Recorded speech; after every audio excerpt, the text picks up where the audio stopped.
Good morning students.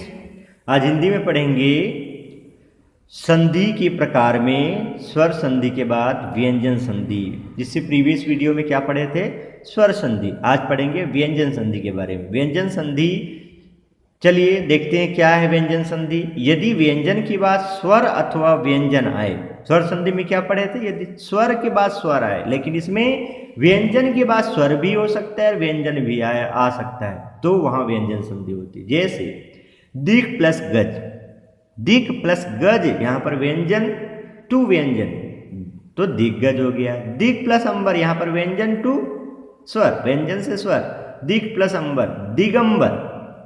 तो यहां पर क का ग कैसे बन गया, इत्यादि सभी नियम को आगे पढ़ने वाले हैं, तो आप लोग कॉन्सेंट्रेट होकर के समझिएगा। ओके, व्यंजन संधि निम्नलिखित 3 प्रकार की हो सकती है। चलिए समझते किस प्रकार से। व्यंजन का स्वर से मेल, व्यंजन का स्वर से मेल, जैसे जगत प्लस आनंद, जगत यहाँ पर व्यंजन है और आनंद में आ स्वर है, तो जगत प्लस आनंद जगदानंद, जगदानंद।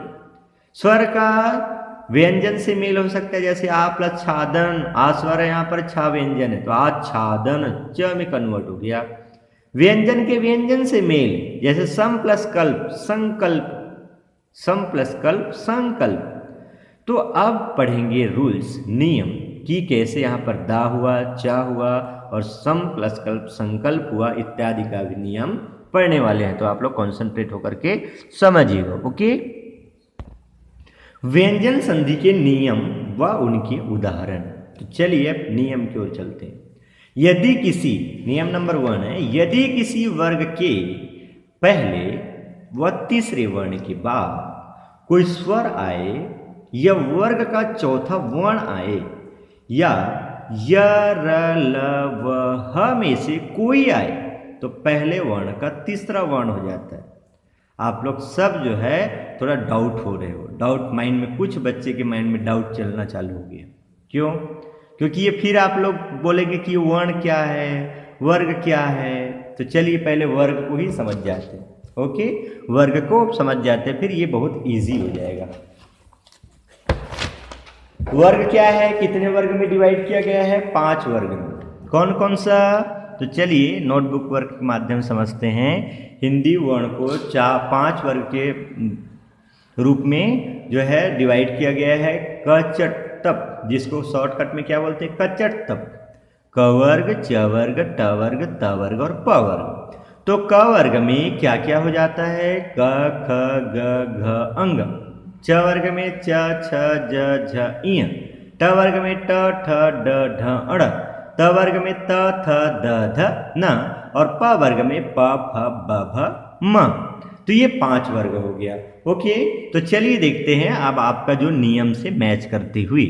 यदि किसी वर्ग के पहले व तीसरे वर्ण के बाद, तो पहले वर्ग कौन सा हो गया, ये देखिए क वर्ग में पहले वर्ग के पहले व तीसरे वर्ण के बाद, तो पहले वर्ण कौन हो गया, क, और तीसरा वर्ण क्या हो गया, ग के बाद कोई स्वर आए या वर्ग का चौथा वर्ण आए। वर्ग का चौथा वर्ण मीन्स ये हो जाएगा घ। ओके, या य र ल व ह, या य र ल व ह में से कोई आए, तो पहले वर्ण का तीसरा वर्ण हो जाता है। तो क्या देखते, एग्जाम्पल क्या दिया हुआ है, वाक पहला दिया हुआ है प्लस ईस। तो यहां पर ग क्यों बना, आपके नियम से। कैसे देखिए, कितना हो जाएगा, यदि ये आता है क आए, वर्ग के पहले वर्ण के बाद कोई स्वर आता है, ईश्वर है, तो पहले वर्ण का तीसरा वर्ण हो जाता है। तो पहले वर्ण का तीसरा वर्ण क्या हो गया, ग। इसीलिए यहां पर वाक प्लस ईस, वागीस। Now understood, concept clear. Okay, तो इसलिए यहां पर वाक का ईस क्या हुआ, वाकीस ना होकर के वागीस हुआ है। सेकेंड देख लेते हैं, दिक प्लस गज। यहां पर क्या हुआ है, पहले वर्ण दिक है और फिर कोई स्वर आए या वर्ग का चौथा वर्ण आए, या य र ल व ह में से कोई आए, तो पहले वर्ण का तीसरा वर्ण हो जाता है दिक प्लस गज दिग्गज। जगत प्लस ईश जगदीश, जगत प्लस ईश। अब क्या हुआ यहाँ पर त, यहाँ पर तो द हो गया, ग नहीं हुआ। क्यों? क्योंकि यहाँ पर त वर्ग, देखते हैं त वर्ग क्या कह रहा है यहाँ पर, पहले व तीसरे वर्ण के बाद कोई स्वर आए या वर्ग का चौथा वर्ण आए या र ल व ह में से कोई आए तो पहले वर्ण का तीसरा वर्ण हो जाता है। तो पहले वर्ण का क्या है, ये त है, त आया और ई आ गया स्वर, तो क्या तीसरा वर्ण क्या हो जाएगा इसका, द। क्या हो गया, द। त का तीसरा वर्ण क्या हो गया, त वर्ग का द हो गया। इसलिए यहां पर जगत प्लस ईश क्या हुआ है, जगदीश। क्या हुआ, जगदीश। Now concept clear. तत् प्लस भव, तद भव, यहां पर भी वही है त, तो यहां पर भी तद भव हुआ। उत प्लस यम उद्यम, उत प्लस यम त वर्ग है और यहां पर क्या हुआ, य र ले में से कोई आए तो य र ल व ह में से य आया, तो इसके स्थान पर पहले वर्ण का तीसरा वर्ण हो जाता है, तो दिया हो गया। उत प्लस यम उद्यम हो जाता है। क्या हो गया, उद्यम, अधद्दा हुआ ना वहां पर, तो इसलिए ये वाला जो 5 वर्ण वर्ग है उसको आप लोग याद रखिए कच्चट तक। ओके। अच प्लस अंत अजंत, च वर्ग का और छ का तीसरा ज हो जाता है, तीसरा वर्ण है ना, तो च छ ज, इसलिए अच प्लस अंत अजंत। सत प्लस धर्म सदधर्म, सत प्लस भावना सद्भावना, जगत प्लस आनंद जगदानंद। ओके, तो ये इजी लगा ना बहुत अच्छा से। तो इस प्रकार से ये बहुत ही सरल है, जब आप लोग वर्ग को समझ जाओगे और नियम को आप लोग याद रखोगे तब। तो चलिए नेक्स्ट नियम क्या कहता है समझ जाते हैं। यदि किसी वर्ग के पहले या तीसरे वर्ण के बाद, पहले या तीसरे वर्ण के बाद 5वां वर्ण आए तो पहले या तीसरे वर्ण के स्थान पर उस वर्ग का 5वां वर्ण हो जाता है। जैसे वाक प्लस मैं, तो क है यहां पर, और क्या कहा गया है, 5वां वर्ण आए म है, तो आप लोग बताइए यहां पर कि वर्ण का 5वां वर्ण क्या हो गया, यहां पर 5वां वर्ण है कि नहीं है, ये प फ ब भ म आया, लास्ट में 5वां वर्ण आ गया, तो पहले या तीसरे वर्ण के स्थान पर उसी वर्ग का 5वां वर्ण हो जाता है। तो क ख ग घ अंग, तो यहां पर क्या हो गया, वांगमय हो गया। किस लिए हुआ समझ जाते हैं वर्ग से। देखिए यहां पर क आया और उसी किसी भी वर्ण वर्ग का 5वां वर्ण म आया, क्या दिया है, मैं, तो म आया, तो फिर क्या कहा गया, उसी वर्ण का पहले वाला वर्ण का अंतिम 5वां वर्ण जो है वहां पर आ जाता है, तो क का 5वां वर्ण अंगा हो गया, तो वांगमय, इसीलिए यहां पर वाग प्लस में वांगमय हुआ है। ओके। उसी प्रकार नेक्स्ट उत प्लस मुक्त उन्मुक्त, उत प्लस नति उन्नति, सत प्लस मार्ग सन्मार्ग, तत् प्लस में तन्मय, अप प्लस में अम्मय, उत प्लस मत उन्मत, जगत प्लस नाथ जगन्नाथ। ओके, तो ये जो है आप लोग को बहुत ही इजी लगेगा जब आप लोग जो वर्ण वर्ग को समझ जाओगे, उसके बाद जो है इस नियम को याद करोगे तो। ओके।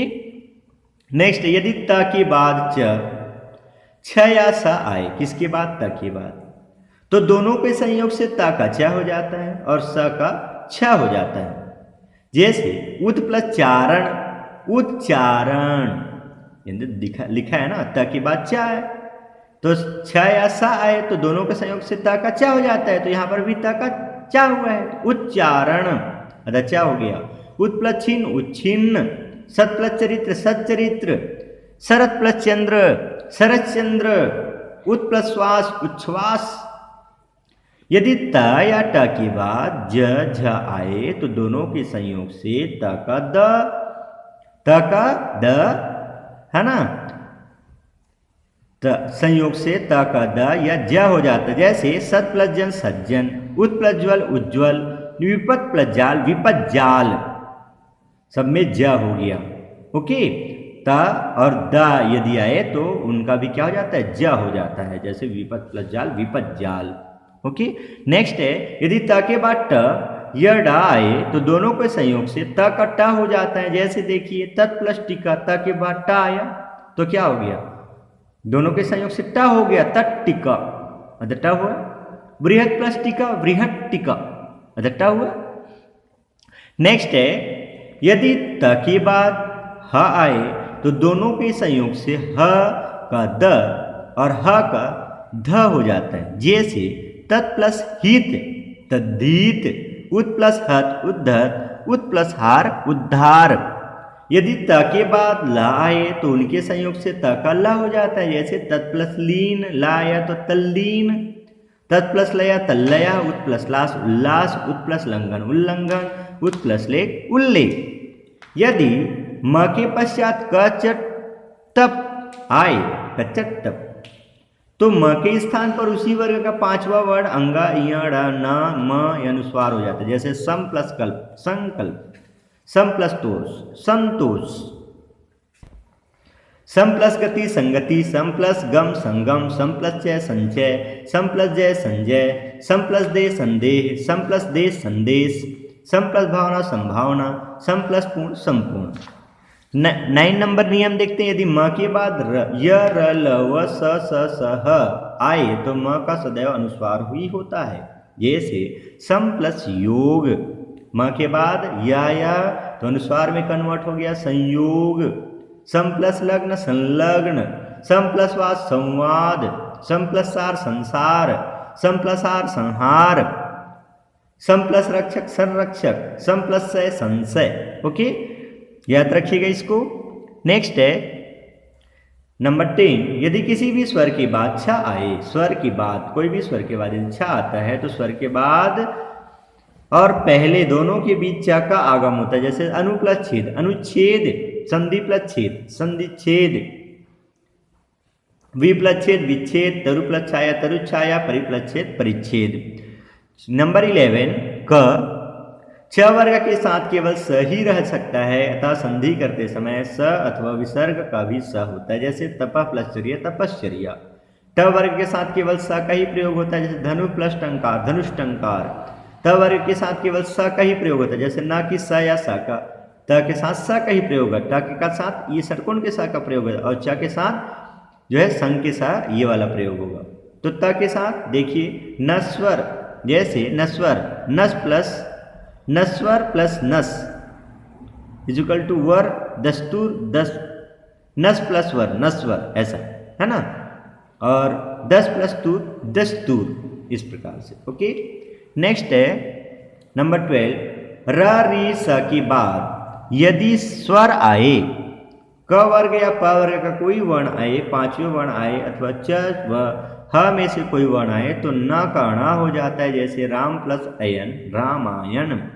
र के बाद क वर्ग या प वर्ग तो क ख ग घ, ये स्वर आए तो स्वर आए तो क्या पांचवें वर्ण आए तो च व ह में से कोई वर्ण आए तो न का ण हो जाता है। तो राम प्लस अयन न का अण हो गया रामायण। परि प्लस नाम परिणाम, परि प्लस मान परिमाण, भू प्लस सन भूषण, नृ प्लस न ऋण, क्योंकि री के बाद आया न, है ना। प फ ब भ म और क वर्ग पांचवें वर्ण आए या च व ह आए तो कोई भी आए तो न का ड़ हो जाता है। तो ऋण ऋण, प्र प्लस प्रमाण प्रमाण। ओके, नेक्स्ट है यदि स से पहले आ को छोड़कर शेष कोई भी स्वर हो तो स का स हो जाता है, श का श हो जाता है। जैसे वि प्लस सम विषम, वि प्लस विषय, वि प्लस साध विषाद, परि प्लस सत परिषद, अभि प्लस सेक अभिषेक एंड सु प्लस सुप्ति सुषुप्ति सुषुप्ति। संस्कृत शब्दावली के अनुसार यदि यौगिक शब्दों में शब्द के अंत में यौगिक शब्दों में शब्द के अंत में ना हो तो उसका लोप हो जाता है। जैसे राजन प्लस आज्ञा राजाज्ञा, न का लोप हुआ। युधिन प्लस स्थिर युधिष्ठिर। ओके, ये तो हो गया आप लोगों का व्यंजन संधि और व्यंजन संधि के नियम। नेक्स्ट वीडियो में हम लोग पढ़ेंगे विसर्ग संधि और उसके नियम के बारे में। ओके, तो इसको अच्छे से वॉच करिएगा और समझिएगा। कुछ भी डाउट हो तो मीटिंग में अवश्य कंसल्ट करिएगा। ओके बच्चों।